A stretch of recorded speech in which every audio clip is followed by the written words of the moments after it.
Stanford University.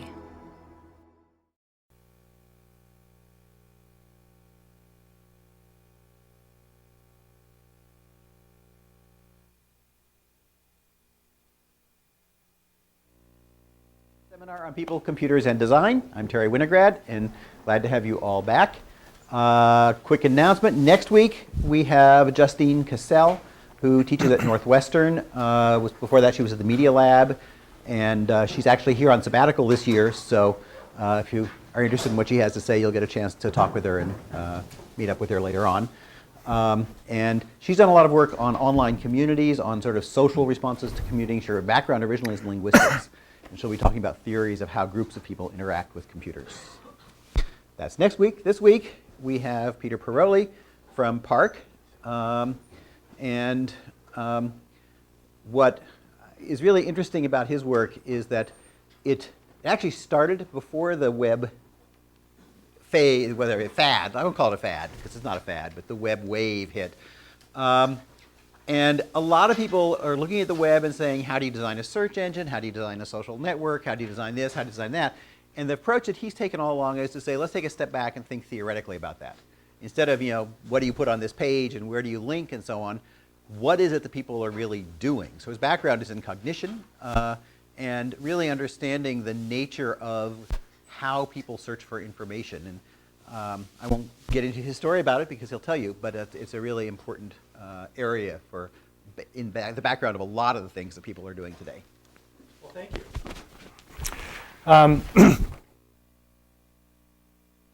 I'm going to talk.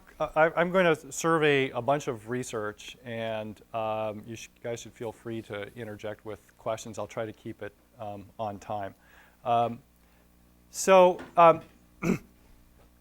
This research, as Terry was hinting at, comes from an approach where what I started off saying was, well, let's study human information interaction as a kind of natural science. And so what's the right perspective to do that? And so we start from an assumption that throughout evolutionary history, one of the mechanisms or one of the processes by which humans have adapted to the world is by seeking and using information as a way to gain control over space and time.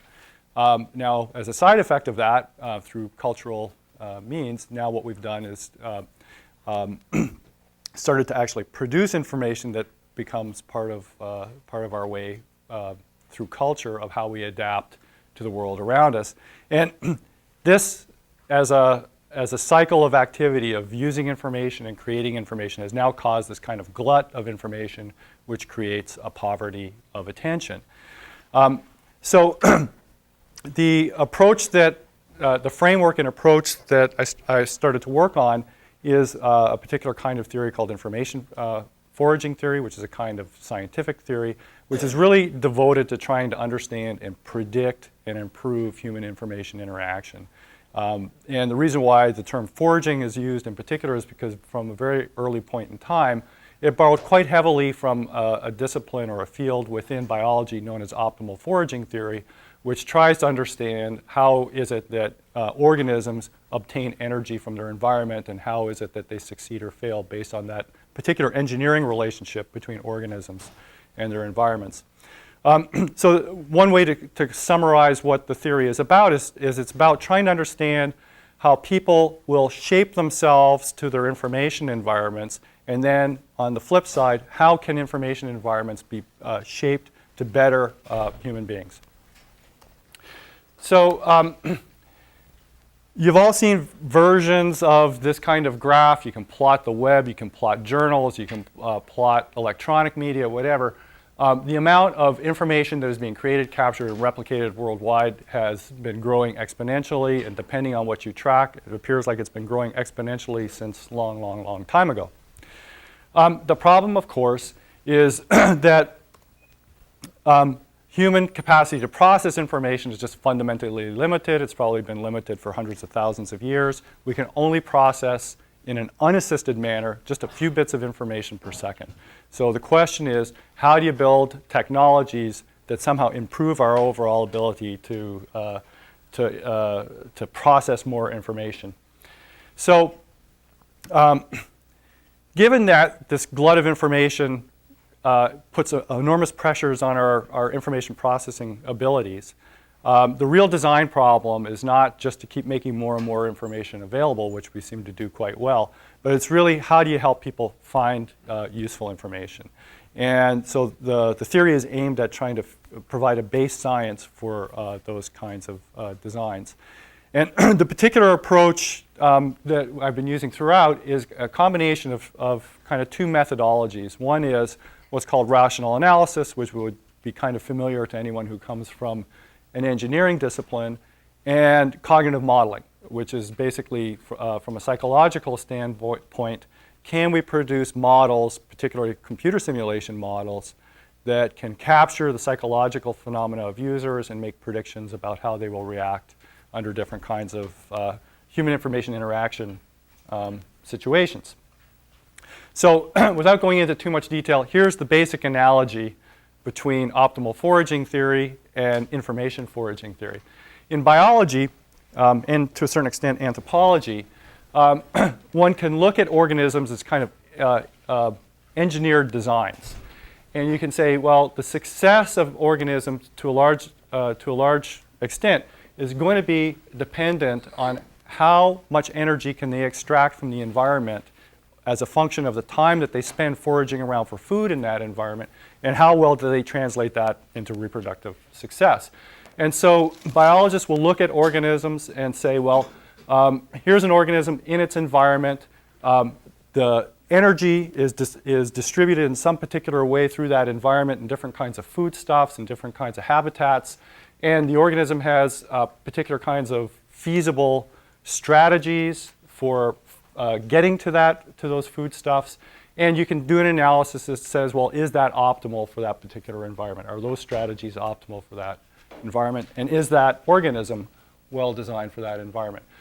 So the analogy is to, in the information world, where you say, okay, well, information is distributed in different kinds of media and in different kinds of technology, and that content is distributed in some way, and the ability for people to get to that information is going to vary depending on the medium and the technology or the particular designs. And so what we can do is analyze to what extent is the strategy and technology optimal for that particular environment. And the analysis is how much useful information as a function of interaction time are people getting from interacting with that particular technology. So what I'm going to do in this talk is give you some background about some research that was done around the web, because that's probably most familiar, the technology that's most familiar to people here. And that really focused in on individuals working with information. And then I want to talk about some of the newer stuff that we're doing that is trying to get at kind of the more social cooperative information foraging that's going on these days, particularly around Web 2.0. And I'll talk about two cases. We've done a bunch of studies of social bookmarking systems, and we've done a bunch of studies about wikis. And so I'll talk about that. So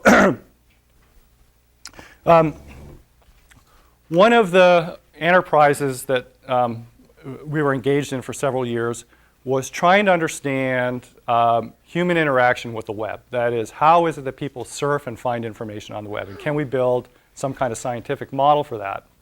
And one of the things that we tried to do was to try to understand, well, if we look at this as kind of a problem-solving process where humans are kind of adapting to this information technology, what kinds of problems are they adapting to? Well, one is, well, they have to navigate, and they have to navigate using these proximal cues that you get on this screen. So you get little text snippets and graphics, and you have to make decisions about which button should I press. And so that's one class of problem.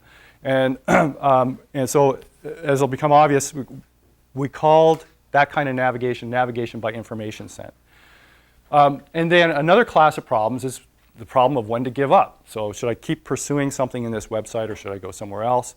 And that's, but because it's analogous to a kind of problem that you see in the food foraging literature, we called it information patch foraging. So in optimal foraging theory, one of the things that they try to understand is why what is the basis by which an organism will go from one bush to another? If you consider a bush to be a patch, you can do an engineering analysis that characterizes that particular problem.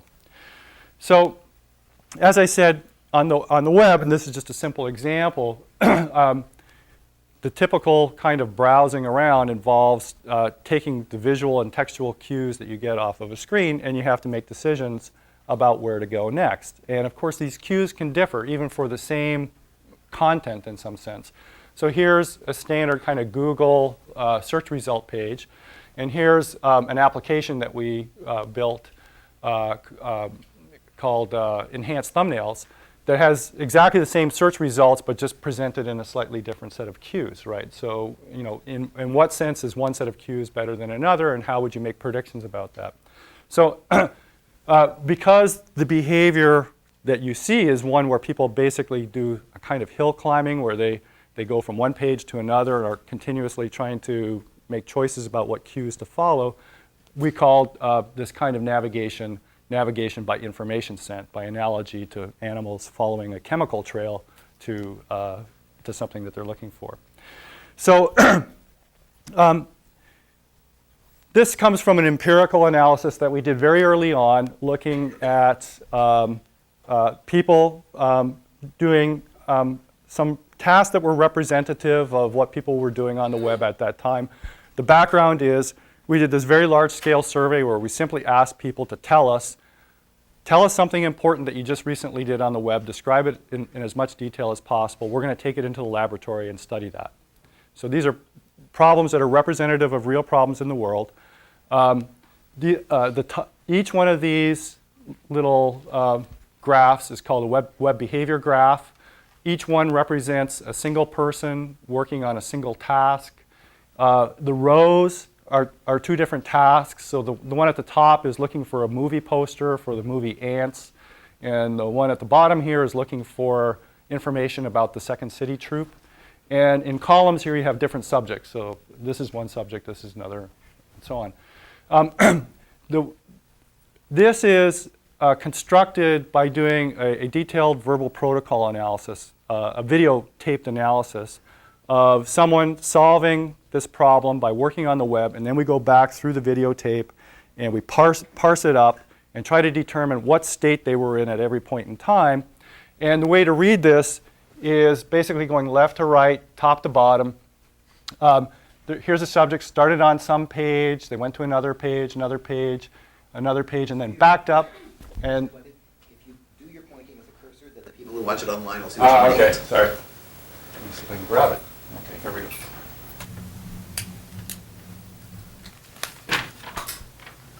I'm not quite sure where my cursor went. Yeah, so I can't do that either. Never mind. Okay, so you read these things basically going left to right, top to bottom. The way to read this is as you progress from left to right, people are kind of going from one state to the next. Typically, this is going from one page to another. When they backtrack, you move back to a previous state and you move down, okay? And so the branchier ones, so S7 at the top there as an example, are ones where people basically pushed down some particular path and then backed up and then pushed down another path and backed up and so on. The different colors are different websites. But one thing that's important to note is these things that have a little bit of a gray scaling to them. And that is something that we computed about the relevance of these pages to the tasks that they were performing. And one thing that you'll note is typically where these branches end, so the grayscaling is when they're darker, those were pages that were relevant to the task. When they're white, they were mostly irrelevant to the task.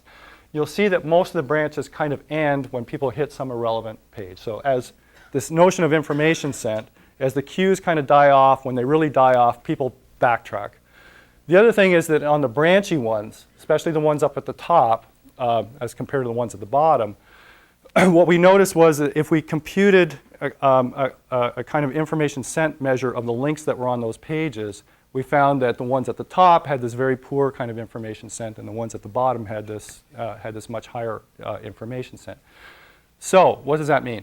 Well, one of the, as I'll describe in a minute, information sent is controlling a lot of the behavior and a lot of the structure of behavior that was happening on the web. So that was one of the first things that we went after in terms of trying to understand this. So one way to explain this is, so the search process kind of has this branchy structure to it.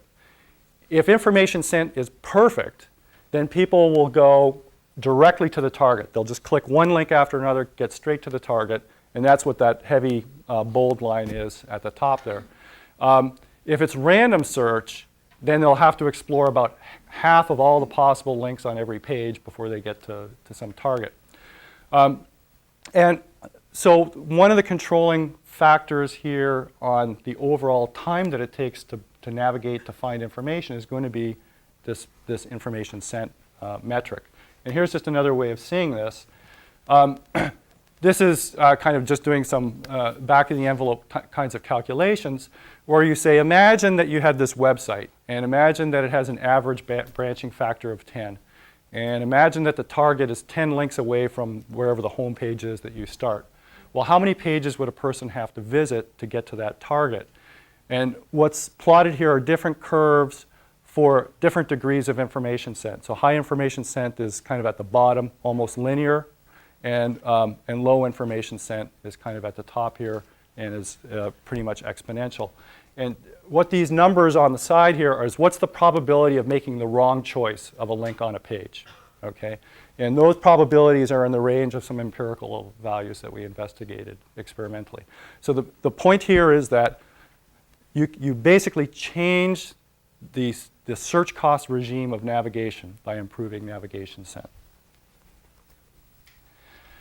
So how do we translate this vague notion of navigating by information sent into a cognitive model? Well, we have to have some theory of what the psychological machinery is behind making choices around information sent. And to do this, we basically built a model that's very similar to traditional models of memory in human cognition. It uses something known as a spreading activation network, which is based on kind of a traditional notion of how associative memory works. So the basic idea is we have this big network of concepts that are in memory. These concepts are interrelated to one another by different degrees of association. Those associations have strength values, so things that you think of as being closely related, like dog and cat, will have a strong association, whereas something like dog and milk will have a less strong association. And then there is this notion of something called spreading activation. And that is when an idea becomes active to your attention or consciousness, that it somehow activates associated ideas. And so you think of this as a big network of associations. And here what I've depicted is imagine that you've got some information goal, like looking for new medical treatments and procedures for cancer. And you look at some link text that's on the screen, and that link has the words cell, patient, dose, and beam. We imagine those are all part of some network. And the act of looking at that link will activate those concepts, cell, patient, dose, and beam, and then spread activation to associated concepts. And then this process kind of repeats. And the notion here is that the amount of that spreading activation that accumulates on this information goal gives you an indicator of the degree of relevance of those concepts in the link text to your particular information goal. Okay? And just to go one level deeper, imagine that you're looking for bread and you see the word butter. Okay? So we just assume that these are in some associative network. There is a strength associated with these links between nodes. And it turns out that there's a way of calculating these strengths from natural language corpora, where you basically say the strength of association between two concepts is basically the odds that those two things would occur together in the real world, like dog and cat. And then the activation that comes to this particular goal node that you're looking for bread from butter, is just kind of the weighted set of activation that's coming from all of these links to that particular node. So it turns out that you can you can build up these big association networks kind of automatically. You go to some big text corpus like the web, and you can compute the statistics that are necessary to build up these networks, and then you insert them into a simulation model, a cognitive model, that you can then plug into the web and actually simulate users. So the actual way that links get chosen in this model is you assume that people are kind of judging what's the utility of going after this link. For every particular link, you're just kind of summing up the activation that's coming from those cues. And then you can actually predict what's the probability that a particular link will be chosen by a user given some context of links that they're looking at from this particular, it's called a discrete choice probability model. So as I said, this is all embedded into a cognitive model. And this is a derivation of a class of cognitive models that comes out of Carnegie Mellon University called the ACT-R architecture. It's got a long history to it. It's been applied to so many different cognitive psychology experiments that it would probably take me the rest of the lecture just to name them all. But the way that it operates is as follows. It consists of a set of memory modules, and it has what's called a declarative memory, which represents kind of long-term factual memory as well as what's being perceived from the outside world, including, let's say, a web interface. And then it has what's called a procedural memory or a production memory, where there are basically these set of if-then rules that represent the kind of cognitive processing, active cognitive processing that's going to go on. Then there's a goal memory that represents what are the goals of a particular user, like trying to find information. And then it has this information sent module, which is computing the value of these different links. And the system operates in a cycle where it kind of takes a look at the external world. It figures out what action to perform using this procedural memory. If there's more than one possible action, it makes a choice based on this information sent module that says this has got higher information sent than that.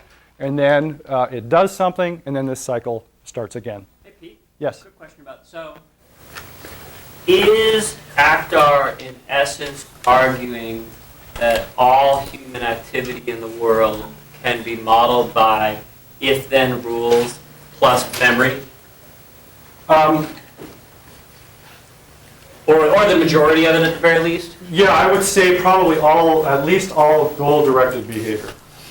So what would be an example of something that falls into or out of that set? Yeah, I would have a hard time figuring out what they would claim wouldn't be within this scope. Yeah, I mean, if you read the more recent books about this, the claim is this is everything.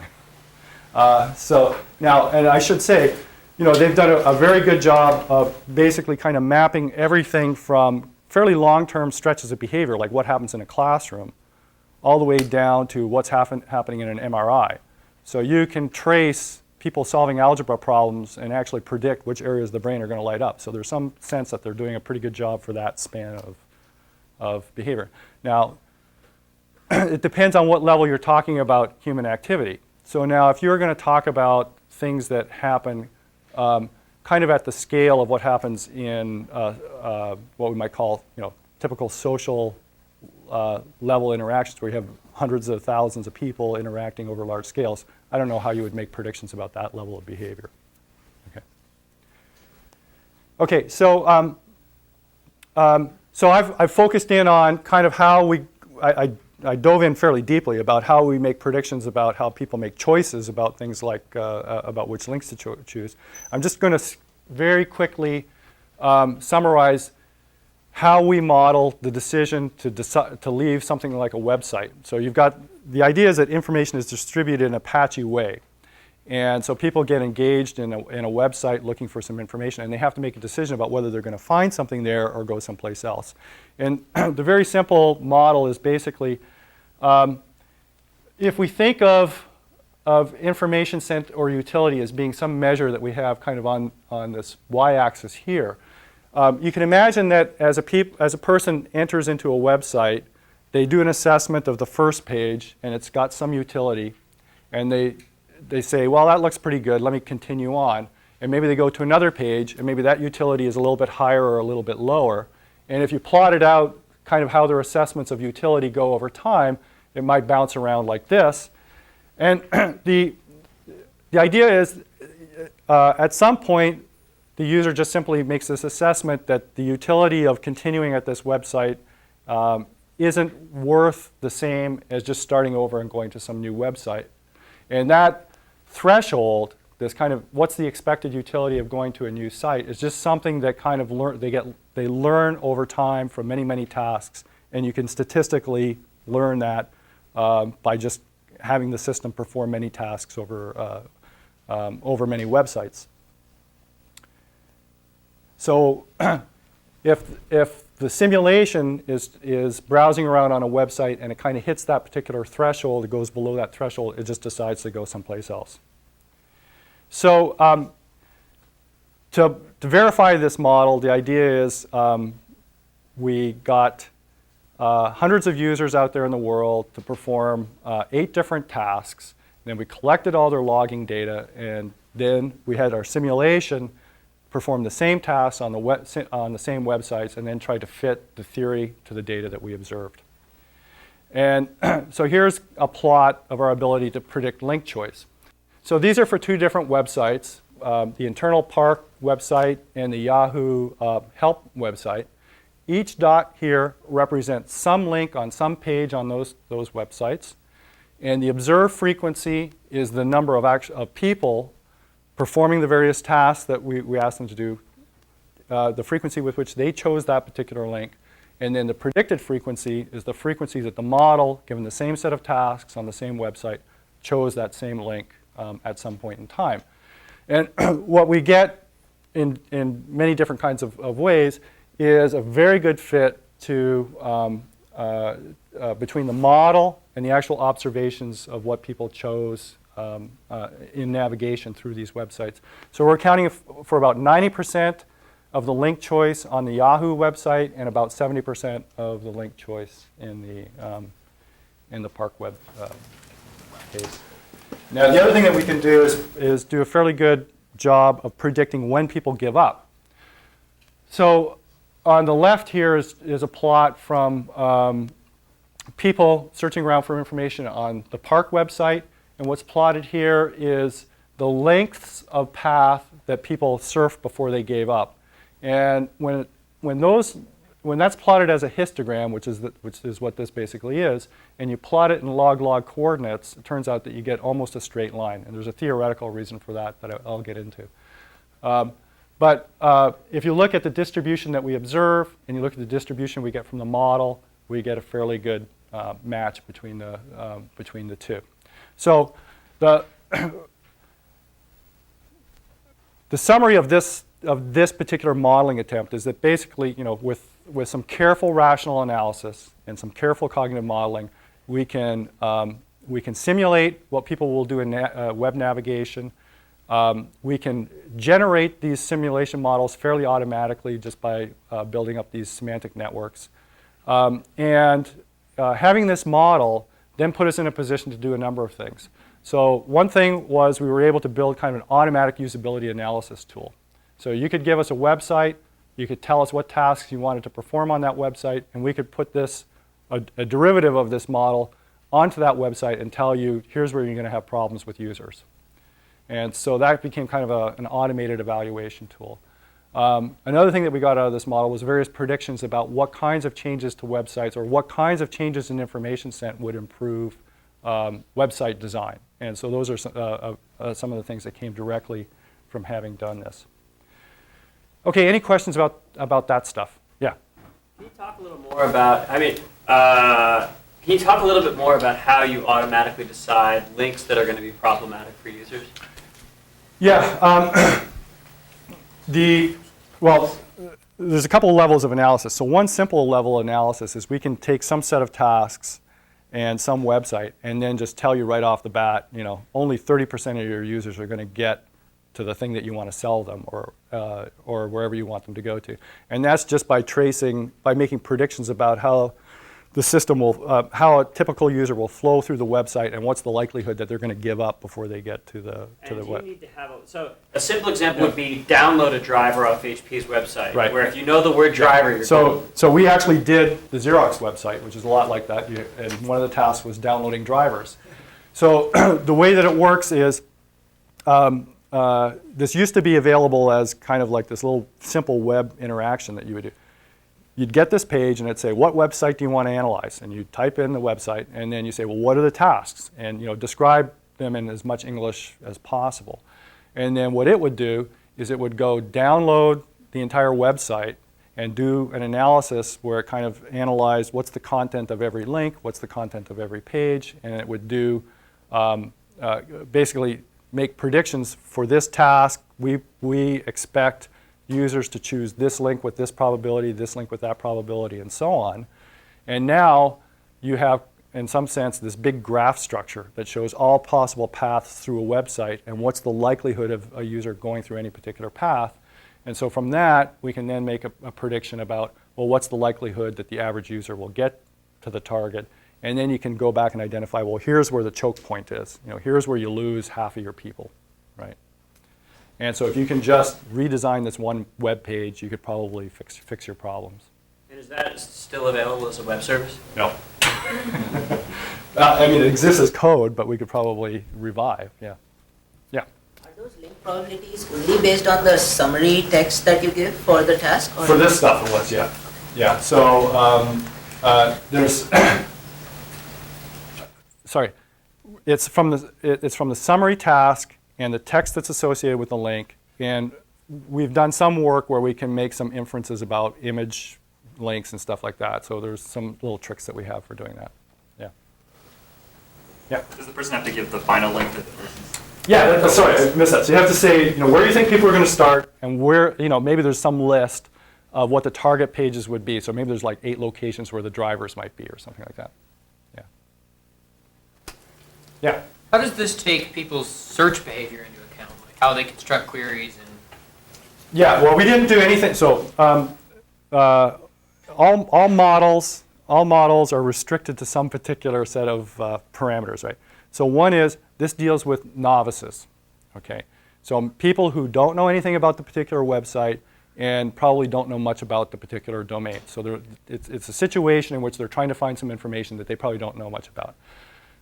If you look at data that we have where the people seem to know a little bit about websites and they seem to know more about the domain, then there's a slightly different kind of behavior. People, for example, if you take people who are medical experts and you ask them to solve a medical task, they will have a much more structured way of performing that task. And it will be different from another kind of domain of expertise. So we haven't modeled that, but it's perfectly feasible to do it within this kind of structure. You basically have to build in the strategies into the system for doing that. And so the basic strategy that this uses is pretty much one of hill climbing. That is, here I am, where do I go next? And so it's just that iterative process over and over again. But that's very much how novices behave. Okay. Anybody else? Yeah. Well, some of us, when we see a website that's not well organized, basically just go back to Google and put in the right search terms and usual, like even with Stanford, for instance. If I give up because of the complexity, I just go back to Google, and by and large, I'm usually quicker going back out. And what if you can't find it on Google? Most of the time, I find it on Google, fortunately. The reason why I ask It's higher likelihood than most websites because they're basically not well designed, period. Well, that's true. And But I have a higher chance of searching through Google hits than through, it's basically flattened in some sense. But the point is, I'm picking the right keywords. yeah, well, I know what they have to put in to hit the right page, if I know it exists. yeah. Well, I would say that probably for a large number of tasks, of course, that is the information-seeking behavior that you're going to see. Now, I think there's kind of an even broader thing to say about what information-seeking behavior is, and Google would only be one part of it. So, for example, I often just ask people and get an answer, right? So I don't even have to go to Google. So there's, as I said, this is a very restricted model for a very restricted class of people for a very restricted kind of thing. But it gives answers for that. If you want to kind of move to models of other kinds of information-seeking behavior or broader kinds of information-seeking behavior, then that requires reanalyzing that situation and trying to model that situation. So that's, I would make no claims about these other things. Yeah. I kind of want to build on this. Google also provides a custom search engine in which you can add specific websites and it will only give search results based on those websites. So I use that too. yeah, exactly. In fact, for the Stanford website, I use that more often than Stanford website or the plain Google engine. So how is this? Shouldn't this be at least? This has to be at least better than that custom search engine.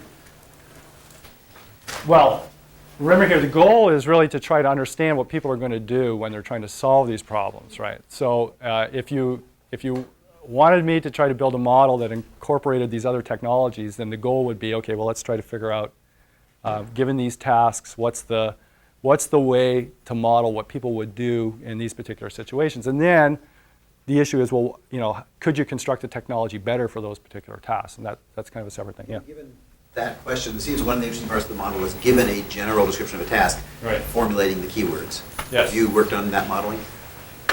No, although I have some ideas about that. But basically, that in itself seems to be a skilled behavior, right? That is, people, as I think you were implying, some people are really good at doing this and some people aren't, right? Footnote. My mother was a librarian, so she taught me before the web. So what really happens is our daughter hits first 3 entries on Google. If she's not there, she leaves. Then she asks me. I spend a lot of time, and if I get frustrated, basically finally I ask my wife to do it. Yeah. She really complains. She does a very good job. So none of that you can model, basically.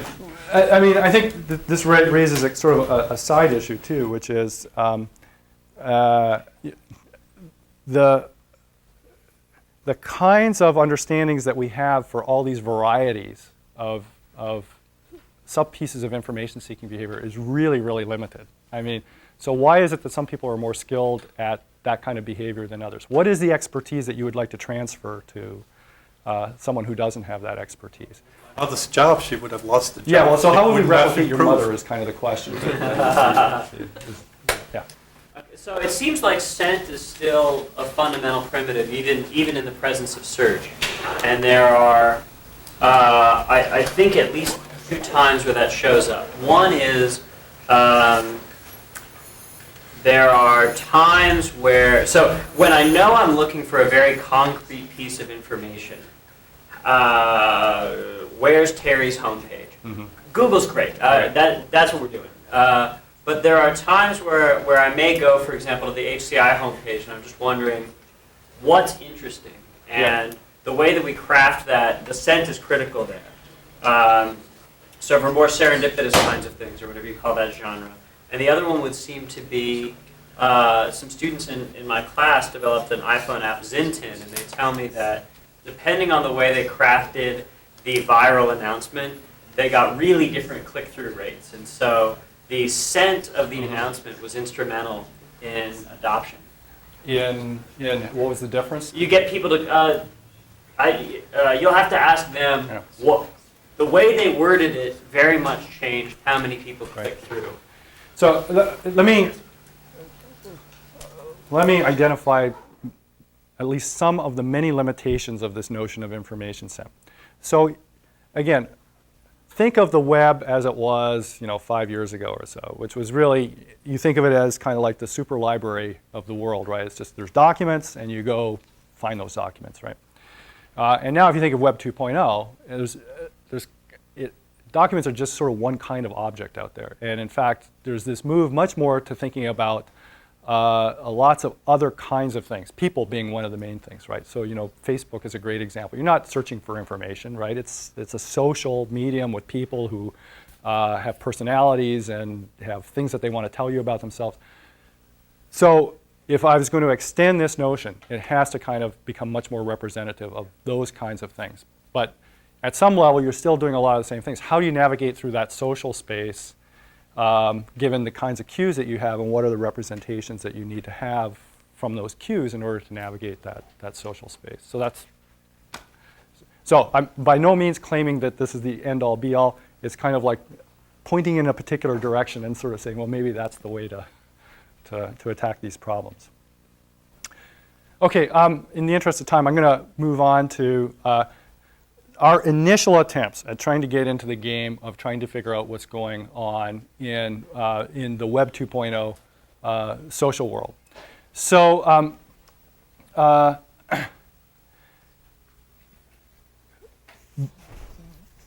there's a book called The Wealth of Nations by Benkler, which I found kind of inspirational. And Benkler's what did I say? Nations. Wealth of Nations. Wealth of Networks, sorry.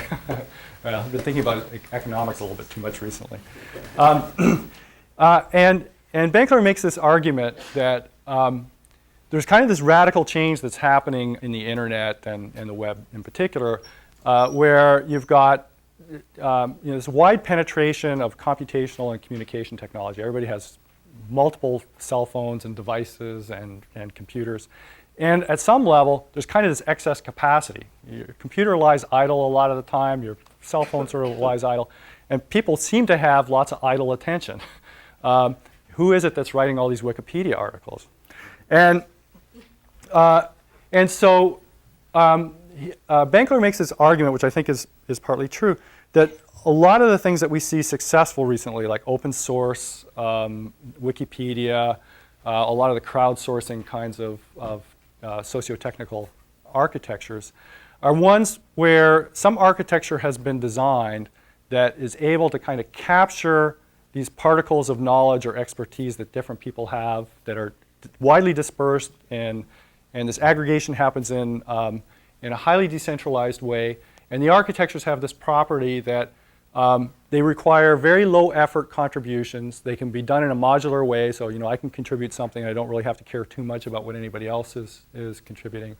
And by constructing architectures like Wikipedia is kind of the one that I think of as the paradigm, you can aggregate a lot of this excess capacity and produce these big things. And so the issue is, how do you understand that phenomena? And there's also, from a business perspective, this seems to be the way the world is moving, at least on the web, where these kind of winning systems and businesses are ones that are figuring out how to capture these viral or emergent properties that you see in these networks. And the ones that seem to be able to sort of get to more people and harness that in more efficient ways and in more sophisticated ways are the ones that seem to kind of win out in this arena. Now, our particular interest, the group that I'm in is the Augmented Social Cognition group. We're sort of more interested in, I guess, kind of the intellectual aspects of this. That is, when you look at these systems, what is it that you construct in these systems that makes them, in some sense, in the aggregate, have more knowledge in them, or behave more intelligently, or produce more innovations, or more productive in general? And if you're into the world of UI design, what you want to understand is things like, what do I do kind of at the level of individuals and individual user interfaces that has these properties that then percolate upward to have an impact on kind of the aggregate social architecture. So just to use one example, I heard a talk about StumbleUpon where someone was describing that they originally had a 5-point or a 10-point rating scale. And so people had to make this decision about, how do I rate things on a 10-point scale? And then they moved it down to 5, and then they moved it down to 3, and then they moved it down to 1. And what they discovered was every time they shortened the number of points on the scale, they got more users, right?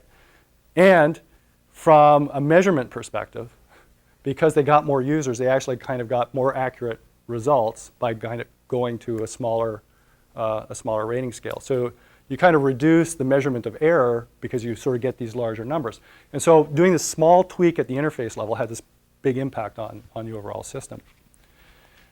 And then, so this gets to the other side, which is, so what is it about the system as a whole, either in terms of its organizational principles or how communication happens or whatever? How does that percolate downward into individuals so that you get increased participation, you get people to actually produce more or share more? What are the reward systems or incentive structures that do that? How do people acquire and transfer knowledge and expertise within these systems? I have a book on information foraging theory, and in there's sort of a complicated mathematical model that I won't get into.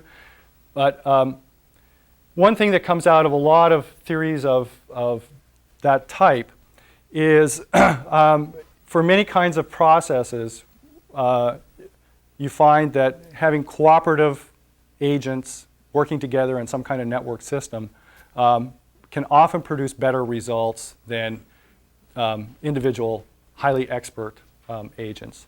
And this is sort of the basis for why people think that crowdsourcing will work. So one set of models that Bernardo Huberman and Tad Hogg developed for studying kind of computational ecologies of intelligent agents sort of had this basic result, which is kind of interesting. If you have some kind of problem space in which there's a possibility of making a discovery, if you think of kind of an individual intelligent agent working in that problem space under conditions of no cooperation, getting no hints, no knowledge from anybody else, you might imagine that the kinds of discoveries that they would make might have kind of a normal distribution. That is, most of the things it would find would not be of any use. Most of the things it would find would be mundane. Very rarely it might make a very important kind of discovery. If you add cooperation in the sense that you have the agents being able to provide hints to one another about things that they've discovered and what seems to be working, then it turns out that you get this what's known as a log normal distribution. And in particular, it looks like what happens is that the more agents that you add and the more cooperation you add, the more discoveries, the more useful discoveries that will get returned. And this is sort of the basis for why crowdsourcing works. Now, another feature that comes out of these models is as you decrease the effort of participating and sharing with a bunch of other agents, you get greater participation rates. So if it becomes less costly to share information, then you'll get more participation. And if you go around and you look at systems like Dig and Delicious and I'm forgetting Wikipedia, and you look at the distribution of how many people are participating in those systems, you see a very clear relationship that the systems that are kind of easier, have shorter amounts of time to participate, have higher participation rates. People produce more and more people kind of join in. So let me talk about some of the explorations that we've been doing in the world of collaborative tagging. So I'm sure most of you know about social tagging systems like Delicious or Site You Like. And the basic structure of these systems is you have typically some collection of documents or images or photos, and in some sense they're about some latent topics. And you have users who are coming to this collection, and as they're browsing around or reading or using these things, they find some concepts of interest, and what they do is they tag those particular documents or photos or whatever with these tags. And at the end of the day, the social tagging system usually has some database that records the users, the tags that they labeled some document with. So one of the problems that we wanted to address in this particular area was how can we increase participation rates? And the idea was if we can reduce the cost of producing tags, that we ought to be able to increase participation rates.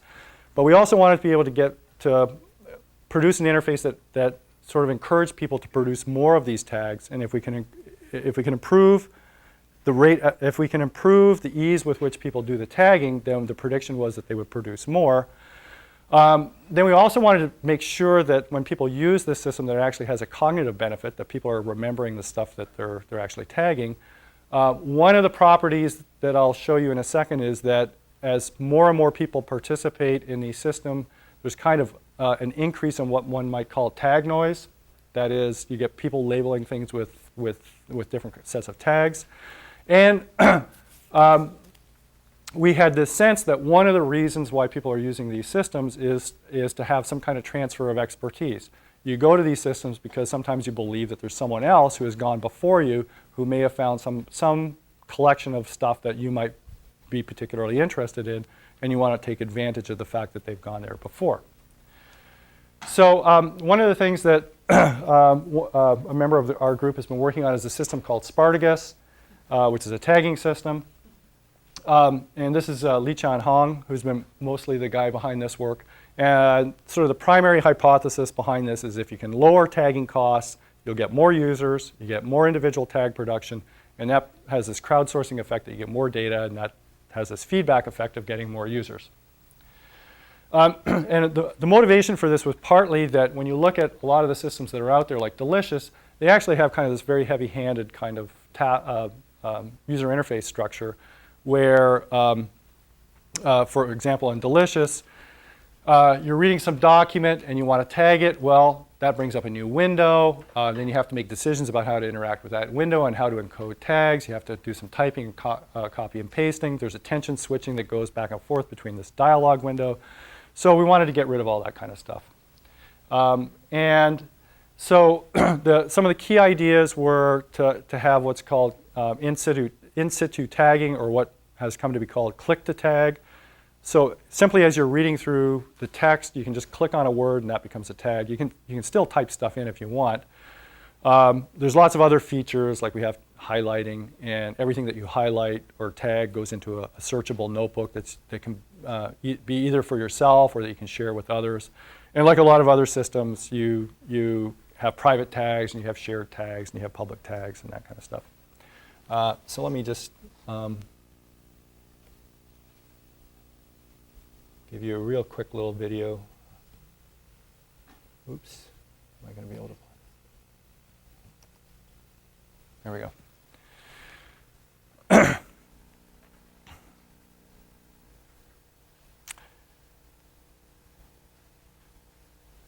So every word is clickable, and so you can see that as the mouse goes over them, you can see that they're highlighted briefly. If you click on a word, then it becomes a tag. That tag is associated with your name. You can see other people's tags, and that's usually in different colors. We have some highlighting that you can do. So it's just a click and drag kind of highlighting.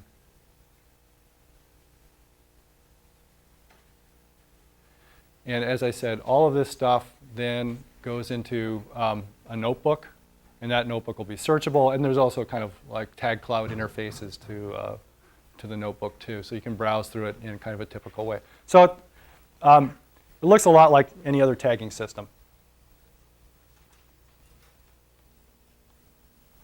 except we've made this strong effort to make the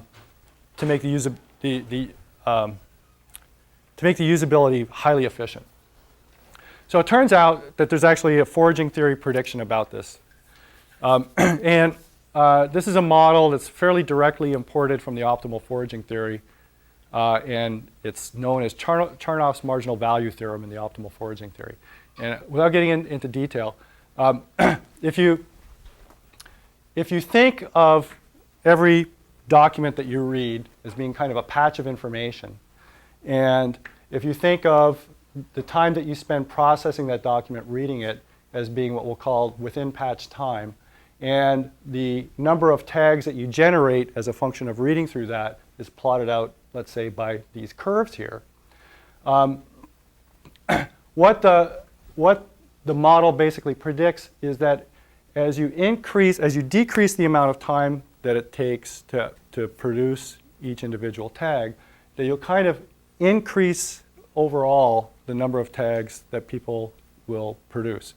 Basically what they're trading off is kind of this opportunity cost of, should I remain tagging here or should I just continue reading? And if you make the tagging very, very easy, then you're kind of reducing the opportunity cost of reading. Yes? Would the limit of that be remember everything on every page I see and make that searchable? Well,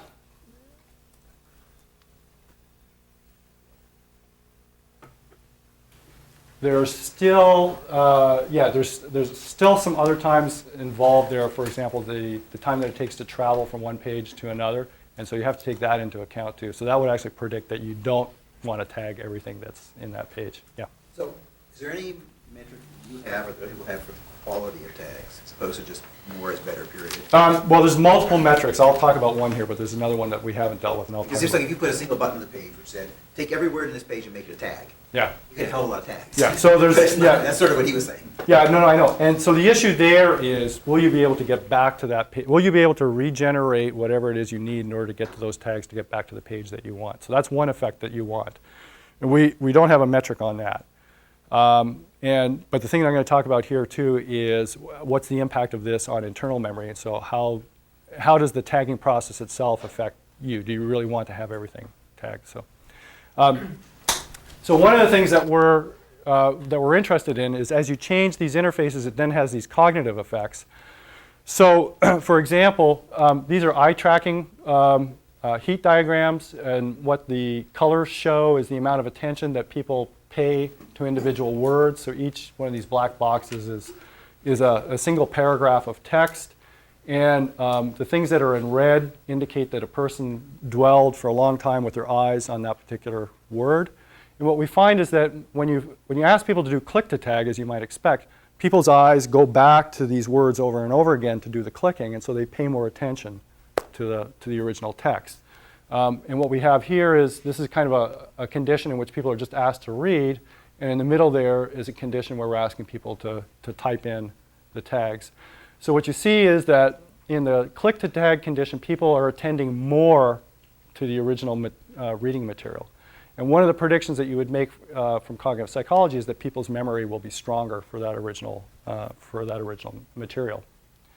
And so we tested both the tag production and memory effects in an experiment. This is Raluca Badiou and Li Chan Hong did this work with me.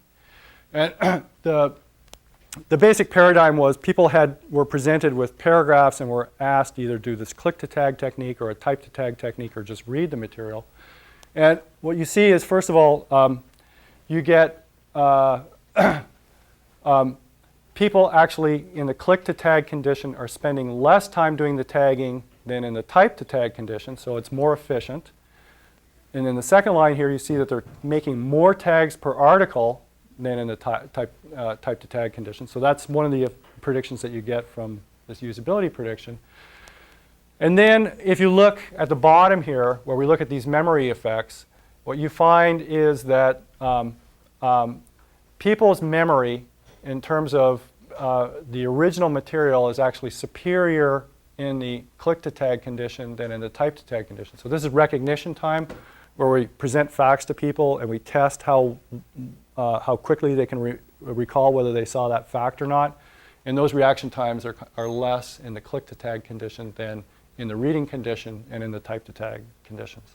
So by reducing the cost of tag entry, we get multiple effects. People generate more tags, and they do it in less time, and they have a stronger memory for their original material. Hey, Pete. Yeah. How does this relate to the literature on note-taking and memory recall? Have you looked at that at all? Yeah, we've looked at a lot of that stuff. That literature is kind of got lots of mixed effects in it. So I don't want to try to characterize what that literature says.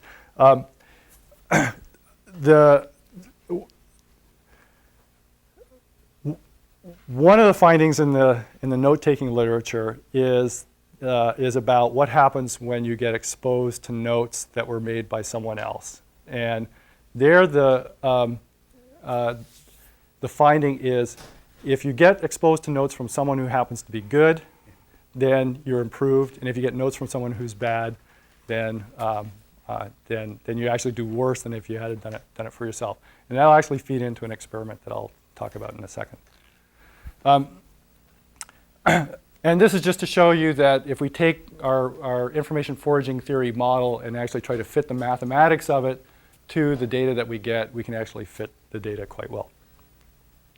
So, and I should say that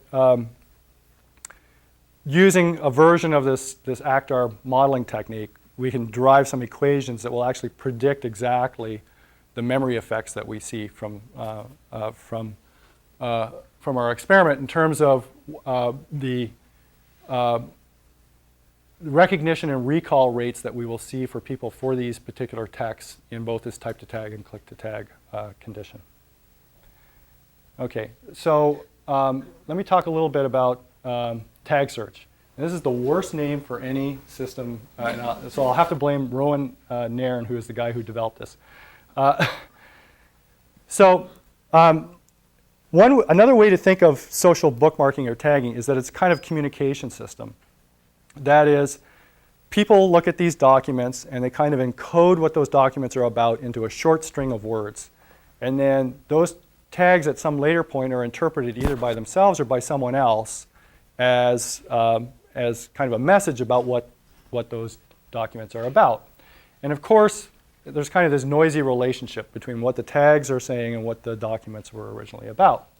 And when you think of things that way, that documents are being encoded into tags in a noisy way and then being decoded by other users, then it's a classic information theory model known as the Shannon-Weaver model of communication. And that's kind of the foundation of a big chunk of computer science and information science. So there's all kinds of mathematics that are built around it. And you can apply some of the information theory techniques to measuring properties about tagging systems. So one of the things that you can measure about tagging systems is a sense in which how much information is contained in the tags about the original documents. And so there's this measure called mutual information, which captures this notion of how much information is in the tags and in the documents. And when you do this measurement over tagging systems, as Ed Chi and Todd Mitkowitz did, if you look over time, and this is for Delicious, if you look over time, the quality of, or the quantity of information in the tags is actually going down. So what that means, there's an analogy to Google, is that you need more and more tags to specify a particular document, okay? And it's very much like in Google, over time, people have to specify more and more words in order to get to a particular document, although Google is continuously trying to improve that. So we wanted to build a system that can kind of circumvent that. And one of the ways to do that is to try to build a system that helps the user understand the kinds of keywords and tags that are being used to describe the documents and make the user kind of better at specifying the tags. So the user is gaining knowledge about the tag space and the document space in order to produce better queries. So this Mr. Taggy system that Rowan built has kind of, as a back end, it has very much like the spreading activation networks that I showed you earlier, where it uses associations among tags and documents to try to build a model of similarities among tags so that it'll present not only the tags that you're looking for, but related tags. So semantic, in some sense, semantically related tags. And he's embedded this into an exploratory browser, as opposed to a standard kind of search query and search result browser. It's one that's kind of got this exploratory interface. So let me give you a real quick view of this. So it has kind of a standard search box, and then what you get back is kind of a set of search results, and then the user can provide feedback to the system about which snippets you're interested in, which tags you're interested in, and by kind of voting thumbs up or thumbs down, you can kind of partition the search results down into the set that you're particularly interested in. So, for example, if you're interested in, well, let's say architecture.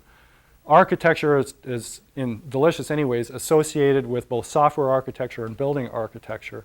And by kind of voting thumbs up and thumbs down on either the links that are being returned or the tags that you're seeing that are related, you can kind of partition the set into just the set that you're interested in.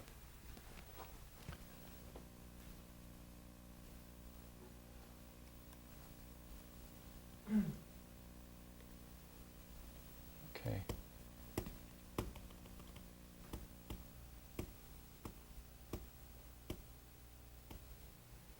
So we did a simple experiment where we wanted to try to understand how what people were learning from the system and how they were performing in search using this system against kind of a baseline version that just had a straightforward kind of search interface, looked just sort of like Google with a search box and a set of results.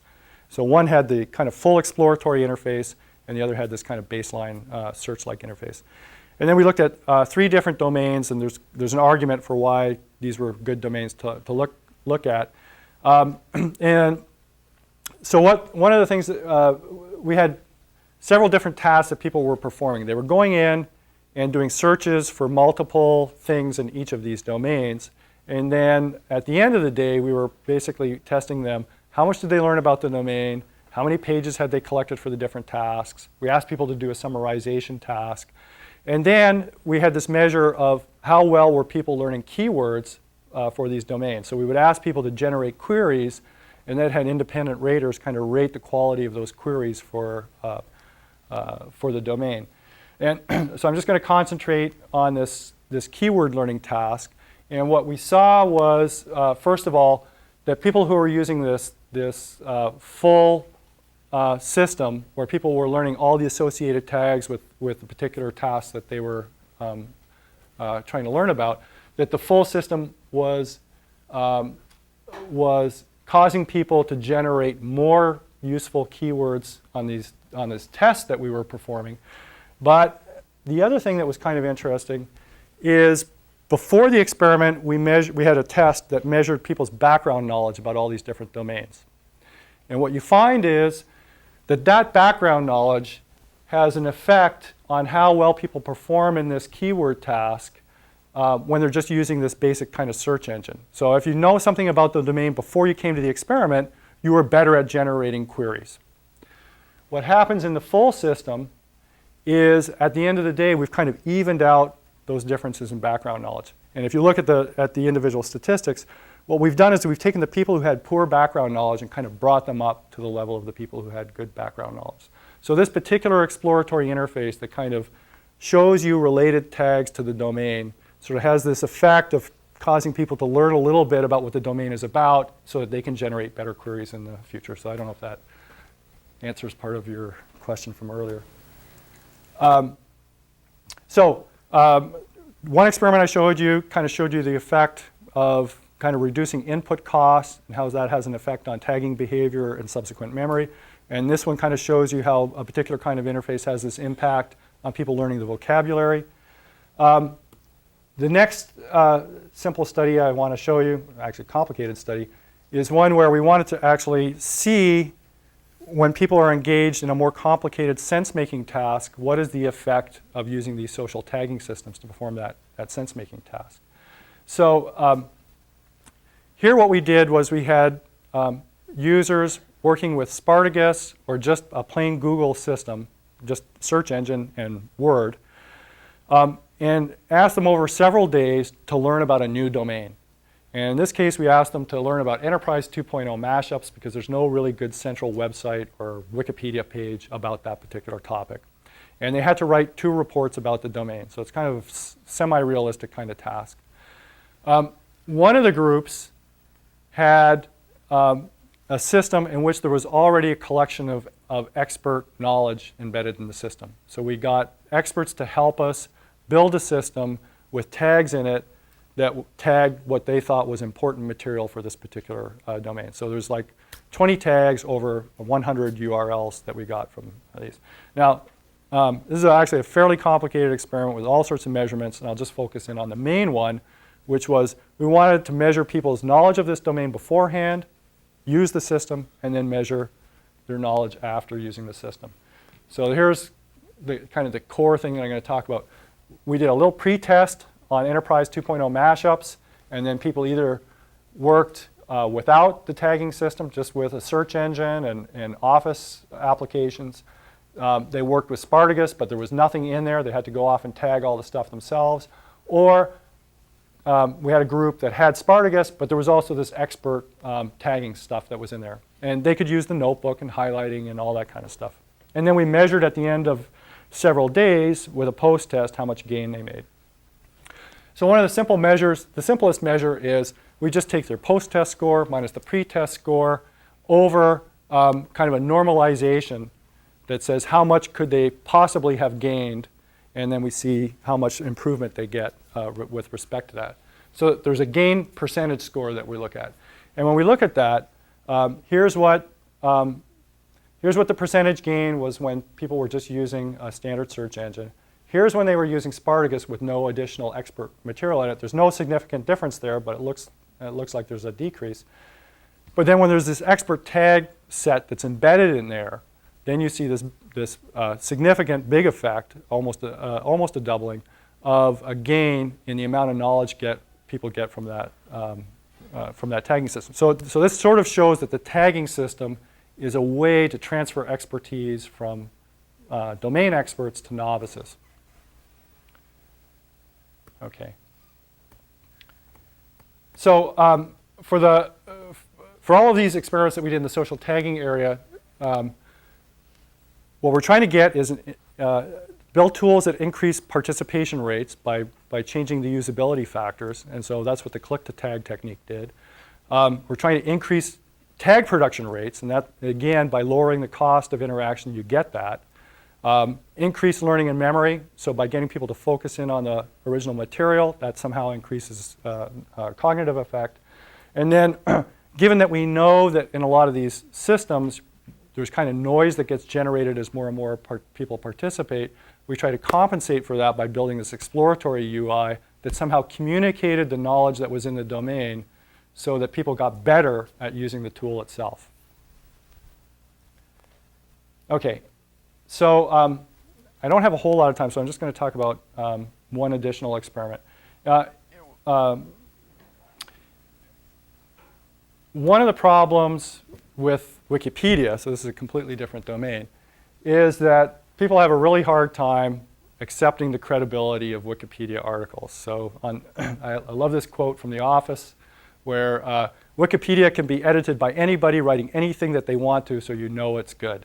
And this is the reason why most people seem to have a problem with accepting Wikipedia articles as kind of having any kind of validity to them. Lots of classes won't allow Wikipedia articles to be used as source material. However, studies tend to show that in general, most Wikipedia articles do in fact have high quality. So one way to kind of get these social media to have greater utility to users, yes? I'm curious if you could back up a little bit more that claim that people don't trust Wikipedia, because my feeling sort of is that it's folk wisdom that people don't trust it, but Yeah, whenever people go to it, they believe whatever they read. No, there's there's numerous studies. There's one by Thomas Chesney, where he had experts in the domain rating the quality of and credibility of articles, and then he had people kind of randomly selected doing it. And what you show is that people do have kind of lower judgments of credibility about Wikipedia articles than a lot of other things, like the news or whatever, and in comparison to the experts. So the experts actually said, yeah, this is credible, but the average person sort of lowered their judgment of that. There's at least 2 or 3 studies that have shown that people's judgments about it. Now, one of the things from the study that I'm going to show in a second is that our own analysis of people's judgments about Wikipedia as a whole and the credibility of Wikipedia as a whole diminishes with the amount of experience that people have with computers and the internet. So somehow, the more that familiarity somehow breeds contempt. And so the more that people know about the internet and they know about what goes on there, it seems to actually lower their judgment of Wikipedia. Does this include looking at the history? Because whenever I look at the wiki and I'm doubting, I look at the history and it's very revealing. If you have an argument over something, you read the argument and make up your own mind. So by history, you mean like the actual edit history? Yeah. Yeah, okay. Well, that's what we did. Good. So the tool that another member of our group, Bangwan Su, built is this thing called Wiki Dashboard. And you're seeing this little video here. It's this little visualization that basically processes all the edit history and tries to produce a single visualization. Is a pivot table, so you'll see that in a second. And it embeds it right into the article. So when you first come to an article about Hillary Clinton, you see this little visualization. And on the rows here are different authors, editors, and they're ranked according to the frequency with which they edited it. And what you see in the bars to the side is they're little time history, so you see when people edited this stuff. And you can pivot back and forth, so when you click on a user, you'll go to that user page and it'll show you the other pages that that person edited and when they edited it. So you start to get a sense of what the different areas of expertise are, what's the edit history, and you can also show experimentally that people have these judgments about those histories, that if they see lots of variation happening, they think that there's something controversial about the article, and therefore they lower their credibility judgments. So the idea behind this widget is basically if we can make it as much transparent as possible, then people will be able to judge for themselves. So we did a little experiment. So we took, it's kind of a fairly standard set of test items that someone developed for assessing the credibility of different media. It's been applied to Wikipedia in the past, and so we just took this psychological instrument and applied it to a study of this system called Wiki Dashboard. And we had two kinds of articles that we picked out that had been identified as being skeptical or non-skeptical, so things like UFOs, psychokinesis, that kind of stuff would be skeptical. Non-skeptical was an article about Dresden. Okay. And then we had a contrast between people working with web pages that didn't have the dashboard on it and that had the dashboard on it. And then there's all of these items are measured on a 5-point scale, with 5 being kind of higher believability or trust or whatever. And so what you see is the differences are not large, but in general, when people are assessing either the articles themselves or the authors, that people who are working with the Wiki Dashboard are assessing them as being more credible. So just making things a little more transparent makes people judge these things. And these effects are significant. So on both the article credibility and the author credibility, the biggest effect that we found was the presence or absence of this Wiki Dashboard. And in both cases, that's significant. And what else is measured in these tables here is the effect of background information on how much information people get from the internet, how often they use Wikipedia, and how often they read Wikipedia. Each of those factors is significant, and each of those factors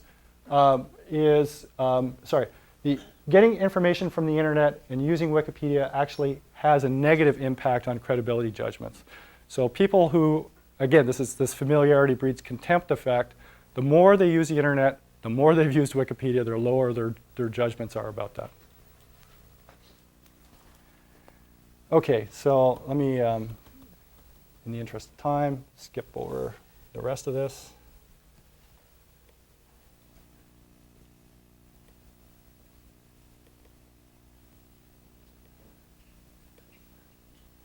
Okay, so one of the things that we're trying to push on right now is, as I said earlier, trying to understand what's happening kind of in the social web, the Web 2.0 world, because there seems to be like this huge opportunity for developing kind of theories that could then have an impact on businesses and engineering designs that have this property where if we can just build systems so that we can harness people more efficiently and in larger numbers, we can probably have some winning systems. And the task here from a scientific and engineering perspective seems to be how can we develop a theory that kind of spans multiple levels of science about human beings and social systems. So this table here is one that is associated with Alan Newell, and you'll see actually repeated in several places in the world of human-computer interaction. And it's based on this argument that if you look at behavior, that there's kind of signature behavior that happen at different timescales of analysis, going from kind of the biological level up through the social level. And there's kind of and one of the arguments is that there's kind of different systems at each order of magnitude of time scale that you go up, okay? So down at the lowest level, sort of on the order of milliseconds to hundreds of milliseconds, you have these biological effects. How do neurons work, right? And how do assemblies of neurons work? And how do areas of the cortex work? And going above that, you get into the psychological realm where you say, okay, well, how does immediate behavior work, where there's kind of a single goal and some behavioral function that has to happen and some computational cognitive machinery takes place. And so that kind of deals with this level that sort of goes from 100 milliseconds up to 10 milliseconds. Then as one gets up a little higher, it's the main signature is basically what kind of tasks are people performing and what's the rational way for that task to be performed and how do people adapt to those kinds of tasks. And then at the next level up, where you've got multiple people working together on multiple kinds of diverse tasks, how do you figure out how these things happen in the aggregate? And so from a scientific standpoint, if we're interested in things that we currently see in the human-computer interaction world, the question is, can we develop kind of a coherent set of theories that in some sense kind of reduce, but not in the bad sense of the reductionistic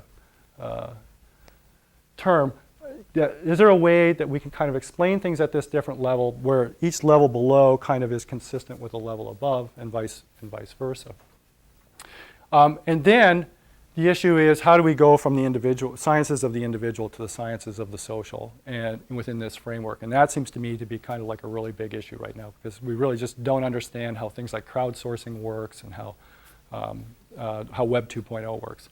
So anyways, from my perspective, I think the thing that our group would love to do is to be able to be part of whatever it is that kind of answers these scientific and engineering questions. And so that's where I'll leave it.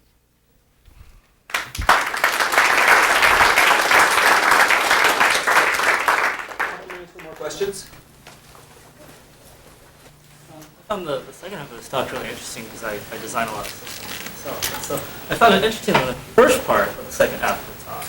You were talking about, it was basically this thesis that the more activities that you give, even if those activities impart very, very little information on their own, this aggregate.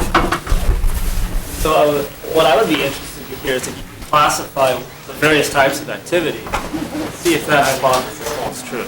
For example, you said that let's make tagging really easy because it's more efficient to get a lot of information from a lot of people, and we'll get better results than if fewer people probably gave more accurate information to a lot. And I wonder if that would be true in Wikipedia. Like if literally there was a drop down in a page and I could edit text on the fly, and it made it really easy. So it'd be interesting to know what types of interactions want to go major data parallel. Yeah, actually the Wikipedia example is an interesting example because there is an argument that regardless of the level of expertise, having more people on a particular page is one of the major factors that determines whether that's a high quality page or not. Extreme that would be bad if there was a drop down and I could easily change the number 35 to 5. Right. In an engineering article, I can cause some problems very quickly. Yeah, so I think So I don't think this hypothesis enable everybody really quickly holds true in all the domains. no, I wouldn't say that. I mean, I think that for the simple case that we had, which is a very simple system, right, where you're just adding tags into this big collection, and every tag is kind of somewhat independent of every other tag, that the hypothesis that I had there sort of worked. Now you get into things like Wikipedia, where there is at least a little bit of social coordination that has to happen. Now you start to get into kind of some phenomena that are a little more complicated than just make it easy, you know, and therefore things will be good. Now you have to have social policies, and you have to have policies about who can edit and how often they can edit and who can revert, and that's the reason why all these policies have evolved around Wikipedia. Now, to me, the interesting thing is, can you predict what it is about those policies that will make your average Wikipedia page converge to, in some sense, either the consensus view or the truth or whatever it is that you want to. And nobody has, as far as I know, there's no good science of what that engineering is. Okay, one more and then. Have you had a chance to look at how motivation plays into some of that foraging theory and the difference between being asked to do a task versus something that you feel driven to find? Yeah, no, but we certainly are aware of it. So I had a conversation with Jared Spool. I don't know if people know who he is. He's a guy who's done, from a practitioner's standpoint, a lot of research on web design. And so he has these courses that he gives on web design. And they use an experimental paradigm where they say, we want you to come to our experiment with something you really want to do, something you really want to buy, I think was the original thing that they did. And we'll give you the money to buy it. And anything that you save, you get to keep. And so people would come in and have these very personal motivations for doing it. And after discussing stuff with him, for the kinds of tasks that we looked at, there wasn't really that much difference. But I know that if you look at a lot of the tasks that people have in their everyday life are these missions that kind of continue over long stretches of time. So a canonical example would be, someone in your family's got a medical problem, and now you're going to spend a good chunk of your time figuring out what that problem is, what you can do about it, what your options are, and all the rest of that. Those are things for which people are extremely motivated and will invest huge amounts of time, not only just doing the searches, but kind of assembling up a body of knowledge to make those decisions. And that is an area that's kind of ripe for the taking, because it hasn't been very well studied, and it's the kind of thing that really has a big impact on society and business and all that kind of stuff. So, Okay, thank you. Yeah.